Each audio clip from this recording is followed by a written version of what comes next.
আমার ছোট্ট ময়না পাখিটা ঘুমাচ্ছে, দেখেন কি সুন্দর মিষ্টি করে ঘুমো দিতেছে। আর ঘুমাচ্ছে কি পরে দেখে, এই যে ঘুমাচ্ছে হচ্ছে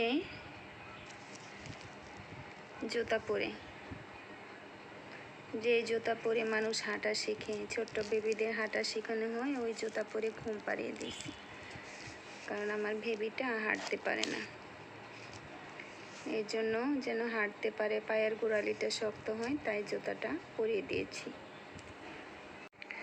তার সাথে যেন দাঁড়াতে পারে, এই জন্য এই যে এগুলো হচ্ছে এই যে জুতার উপরে লাগিয়ে রাখি, তখন সে দাঁড়াতে পারে। লাগিয়ে ধরে দাঁড়া করানো দেই। আর এমনিতে দাঁড়া করানোর জন্য আমরা হচ্ছে এই যে এই জিনিসটা ব্যবহার করি। এটা মাত্র কিনে নিয়েছি, এখন আমি ইউজ করি নাই। যখন করি তখন আপনাদের দেখাবো। এই যে এখানে হচ্ছে দাঁড়া করানোর জন্য ওই যে পাদানিতে এখানে পা রাখবে, এখানে হাঁটু রাখবে, তারপরে এটা হচ্ছে এটা দিয়ে কোমর সাপোর্ট দিতে হবে। তারপরে এই যে আরেকটা আছে, এটা হচ্ছে পিঠে সাপোর্ট দিতে হবে যাতে সে পড়ে না যায়।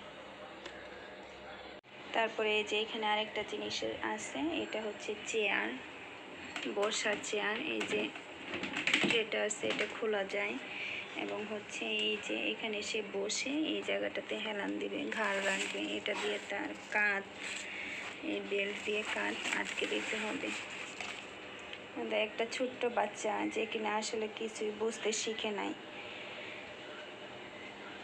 কত কম বয়স, কত আর হবে, মাত্র 20 মাস বয়স, কিন্তু তার জন্য দেখেন হাঁটা, দাঁড়ানো, বসা সব কিছুর জন্য কত রকম পদ্ধতি, কত ব্যায়াম, কত জিনিসপত্র ব্যবহার করতে হয়। তো আমার এই ছোট্ট বাচ্চাটার জন্য সবাই দোয়া করবেন যেন সে তাড়াতাড়ি সুস্থ হয়ে যায়, হাঁটা চলা করতে পারে, একটু কথা বলতে পারে। তাতে আমি একটু শান্তি পাবো, স্বস্তি পাবো, ভালো লাগবে আমার।